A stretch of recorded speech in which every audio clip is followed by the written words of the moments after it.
What's up, guys? I'm DK, and you're watching Pro Wrestling What If, the series where I look at the different what if scenarios as terms of the world that we call professional wrestling. John Cena's career in the WWE has spanned 20 plus years, and this past summer at the Money in the Bank Premium Live event, he announced that in 2025 he will be retiring from professional wrestling. And John Cena would confirm during a press conference after the show that he'll be having a retirement tour spanning across 2025 beginning in January all the way until December. That will have approximately 36 dates. And here on the channel we always reflect about what ifs of the past, but never have I reflected on a what if related to the future. And with John Cena's retirement tour ready to kick off within weeks, I thought that it was a perfect time to do this video. So today we're discussing what if I booked John Cena's retirement tour in 2025.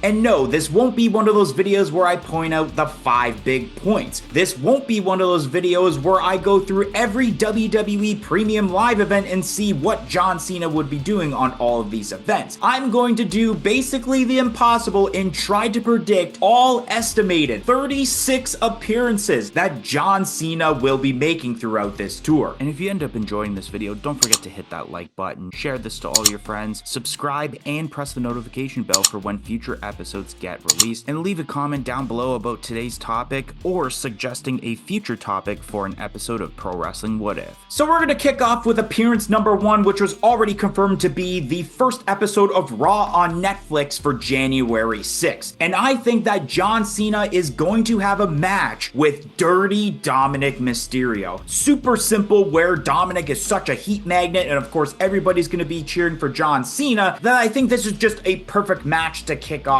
the tour for John Cena's retirement. And do I have to explain who wins or loses in this match? You kind of already figured that John Cena is going to end up winning this match. Appearance number 2 will take place at Saturday night's main event on January 25th. Now, my logic behind this is the fact that at the moment, John Cena's only advertised for Monday Night Raw on Netflix throughout January. But they had just announced the fact that they are doing Saturday night's main event, and with my logic thinking that he won't be at the 2024 event, I think that he will be a part of this specific Saturday night's main event. And I think this will be some sort of promo segment, quite possibly a new edition of the Grayson Waller effect, where of course John Cena will confirm here what his plans are for the retirement tour, and I think this is where he first speaks on the idea of chasing for that 17th World Championship and declaring his spot in the Royal Rumble match. And who knows how this is going to turn out, where maybe it turns into a match, which if that's the case, I do think that it would be Grayson Waller and Austin Theory against John Cena and a partner of his choice, and I wouldn't be surprised if possibly he actually has this big super tag team with Randy Orton to take on A-Town Down Under for such a big occasion like Saturday night's main event. Appearance number 3 is the Royal Rumble 2025 event. John Cena, of course, will compete in the Royal Rumble match. I can't see him not competing in any other match besides that, and I do think that he will end up somewhere in the Final 4, whether it is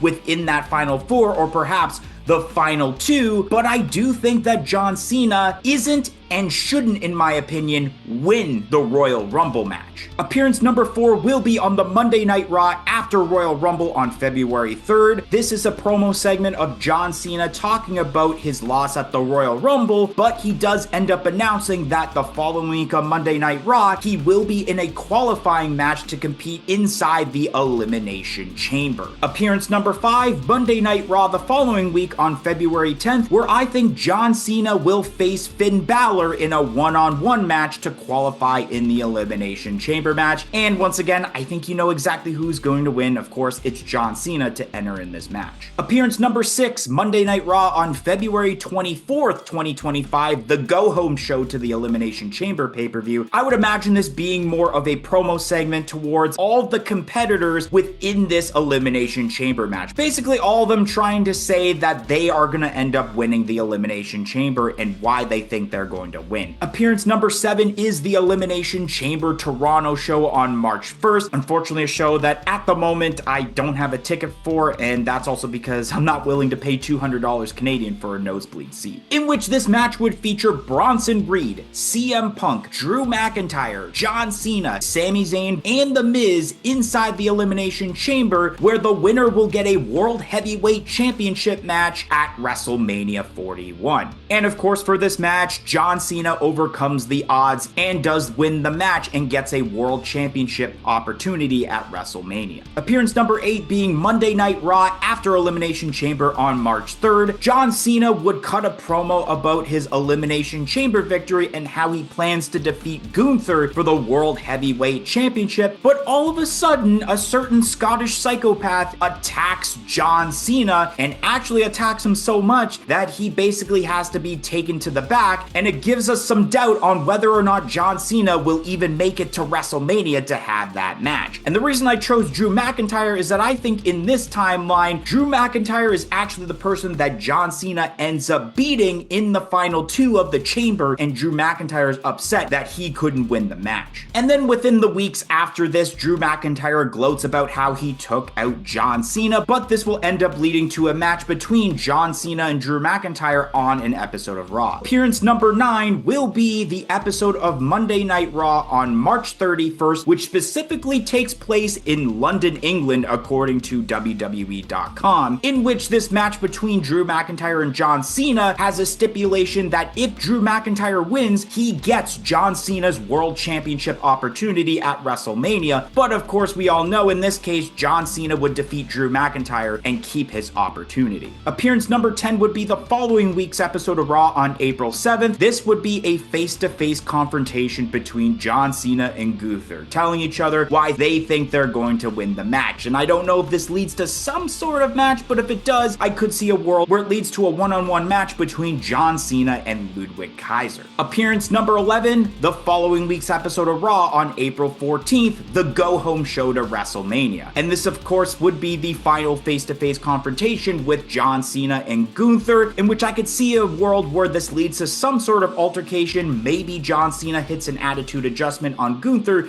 to look very strong going into this match. Appearance number 12, WrestleMania 41, Night 1 on April 19th. And I specifically think that if John Cena has this world title match, it will be a main event of one of the nights, and I think Night 2 is going to be occupied by the Bloodline storyline. So it only makes sense that John Cena would be the main event of Night 1. And as many people think that John Cena is right here going to win the 17th World Championship, I actually think in this match, John Cena loses against Gunther. They have a very hard-hitting match, but Gunther, just by a slight margin, picks up the victory over John Cena. Appearance number 13 would be the Raw after WrestleMania on April 21st. And this mainly would be a promo segment, and he talks about his loss at WrestleMania. And I also think in this promo, he might announce some sort of kayfabe injury, because I am convinced at the moment that after WrestleMania, John Cena is going to take a sabbatical to do something Hollywood related. Whether it's film, a movie, or TV show for a couple of months, or doing some promoting, because Peacemaker Season 2 does come out in the summer, and so he may need to do a promotional tour for that. But in the case that maybe John Cena does make appearances every month throughout this year, I will say that how cool would it be for a Raw after WrestleMania moment that if he doesn't get to accomplish winning the World Championship at WrestleMania, what if he accomplishes another feat he hasn't been able to do, and that's win the Intercontinental Championship. And that way, throughout the period that I basically have him taking a sabbatical, that's where we can see an Intercontinental Championship reign from John Cena up until where I have him return. And especially during this sabbatical, I do see Gunther having a couple more defenses, including, unfortunately, the realistic idea of a match between Gunther and Goldberg, which likely would be Goldberg's retirement match at the King and Queen of the Ring event in Saudi Arabia. Appearance number 14 is the Money in the Bank week pay-per-view. John Cena would make his return to WWE after his few-month hiatus to confront Gunther. I would imagine this being kind of the same way that John Cena returned at Money in the Bank 2021 to confront Roman Reigns, and this is kind of the stare down to set up yet another match between John Cena and Gunther down the line. Appearance number 15 being the Raw after Money in the Bank on July 7th. This is where John Cena discusses that he wants to challenge Gunther one more time for the World Heavyweight Championship at the SummerSlam pay-per-view. And it ends up getting announced by General Manager Adam Pearce, if he's even the General Manager at this point, that John Cena will be facing another participant at Saturday night's main event to determine who will face Gunther for the World Heavyweight Championship at SummerSlam. Appearance number 16, of course, would be Saturday night's main event, which I'm gonna predict here will happen on July 19th for some reason. It's going to be John Cena versus CM Punk, where the winner faces Gunther at SummerSlam. I knew at some point that I felt we needed a John Cena versus CM Punk one-on-one match, and I think all of us have been wanting this match. And so I feel for this match to happen, they won't give it out on Monday Night Raw, and I'm not sure the likeliness of trying to fit it on a PLE, so I think the next best bet is having it on a huge show like Saturday night's main event that is scheduled to happen quarterly throughout 2025. And of course, in this case, I do think that John Cena would of course win, guaranteeing him another match against Gunther for the World Heavyweight Championship. Appearance number 17 would be the go-home show of Raw before SummerSlam on July 28th. This is yet another John Cena and Gunther promo segment, and once again, I don't know if this leads to maybe a tag team match that could include Ludwig Kaiser and a partner of John Cena's choice, or it's just a promo segment, but just know it's likely going to be a promo segment here and not a match right before SummerSlam. Then appearance number 18 will be SummerSlam, specifically Night 2, where of course it's John Cena versus Gunther for the World Heavyweight Championship. And I wanted to specifically give this Night 2, and especially knowing, and I'll spoil it right here, that in this case John Cena does win the World Heavyweight Championship, that I feel like this moment should deserve the Night 2 slot of SummerSlam rather than Night 1 in my opinion. Appearance number 19 on the Raw after SummerSlam on August 4th, John Cena has a championship celebration, and John Cena would officially bring back the Championship Open Challenge he once had for the United States Championship, except it's for the World Heavyweight Championship. And talk about creating a night after SummerSlam moment, because the person who accepts his challenge is the NXT call-up of All Ego, Ethan Page. Appearance number 20 would be the episode of SmackDown after SummerSlam on August 8th. After John Cena retains on Raw, he actually brings the title to SmackDown, since of course John Cena isn't specifically on Raw, he's actually a free agent. And who answers it here? LA Knight. Yeah, considering that a lot of us would really want to see that one-on-one match between LA Knight and John Cena. Appearance number 21 would be Monday Night Raw on August 18th, where John Cena once again does a World Heavyweight Championship Open Challenge, and who answers it in this case? Ilya Dragunov. And I think at this point, Ilya Dragunov would actually be back from his knee injury that he's currently recovering from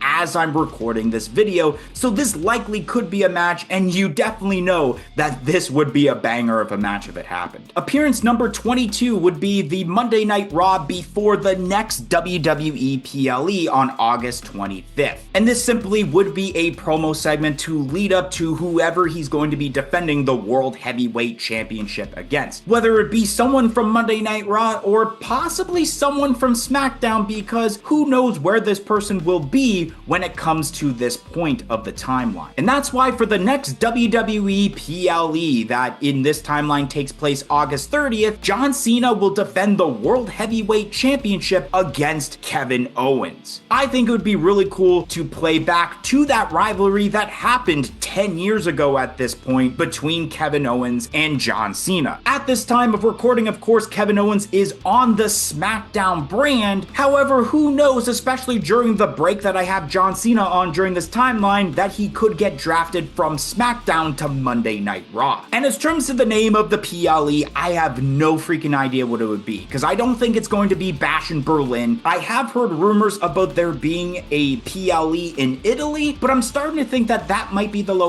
of where Backlash would take place in 2025, in which, in my timeline, technically where Backlash usually takes place, John Cena would be on his sabbatical and wouldn't compete at the Backlash PLE. Appearance number 24 would be Monday Night Raw on September 8th. Another John Cena World Heavyweight Championship Open Challenge, and I think it's Karrion Kross that ends up answering this. Appearance number 25 will be on Monday Night Raw on September 22nd, which I think this will be a promo segment involving who he plans to face at the next PLE, which in this timeline, I'm actually going to have him defend the title next against Braun Breaker. I have this feeling that one of the up-and-coming superstars that will face John Cena at some point during this retirement tour is going to be Braun Breaker, and so I feel it's perfect to have Braun Breaker not only as just a match on Monday Night Raw, but I think it would be cool to have a PLE match between John Cena and Braun Breaker, which I guess leads to appearance number 26, which is whatever the PLE is that would happen at the beginning of October. Not sure once again if it's Bad Blood or it's a different name, but it will be Braun Breaker versus John Cena for the World Heavyweight Championship. And honestly, this might be a little bit of a hot take, maybe not, but I think this is the time where Braun Breaker officially becomes the brand new World Heavyweight Champion. I think, in my opinion, that if John Cena is going to win the World Heavyweight Championship, that when he decides to drop it, it will be to someone who can really benefit from this win, and I think Braun Breaker would really benefit from a win by defeating John Cena and taking the title from him. Appearance number 27 will be on the next episode of SmackDown that would take place October 10th. Now, the reason I specifically chose this is that usually around this time is when they consider this as the season premiere of SmackDown. And I think if they want to have some hype towards this season premiere show, that they should have John Cena be featured, especially SmackDown is where John Cena's career started. And the match that I have planned here would be a 6-man tag team match where we have John Cena and the Street Profits against Chad Gable and the Creed Brothers, also known as American Made. I feel that there are going to be some matches where it's going to be multi-man matches so that John Cena doesn't have to take so many bumps during this retirement tour. Plus, I would love to see the prospect of a match between Chad Gable and John Cena, considering that this could be the modern day version of John Cena versus Kurt Angle, and I think it would be a little fun to see John Cena hang out with the Street Profits. I think they would get along pretty fine. Appearance number 28 would be the Crown Jewel PLE event, which would be John Cena going one-on-one against Logan Paul. Now, I feel it is inevitable that at some point in 2025, John Cena will be locking horns with Logan Paul. It was just a matter of when that was going to happen. And of course, with my timeline of John Cena not appearing during when the first Saudi Arabia event would take place, this would mean that John Cena would have to wrestle at this Crown Jewel event in order for him to have one final match in Saudi Arabia. And usually Logan Paul, for the most part, competes at the Saudi Arabian shows, and I think this would be a time to have this specific match. And who ends up winning this match? I'm gonna say for right now, John Cena, but Logan Paul isn't a bad option because of what I have next. Appearance number 29 would be the post-Crown Jewel SmackDown on November 7th, and this would be a promo segment between John Cena and Logan Paul. Depending on what the result is, and I think either or this would work with the results, is that this leads to another match between John Cena and Logan Paul. However, this isn't one-on-one. This is so that they both be the captains of separate teams for WarGames at Survivor Series. I feel that if John Cena is gonna be back for this retirement tour, and let's say he competes on all of the big four events, that it almost seems like why not put John Cena in a WarGames match, because if you don't do it this year, he sure as hell isn't doing it next year or the year after. And the beauty of this specific match is that throughout the weeks, John Cena does not make any appearances, but Logan Paul does, and throughout this build, you don't know what team John Cena is cooking up, while Logan Paul likely will have his team figured out by the time this event happens. You won't know until the night of the event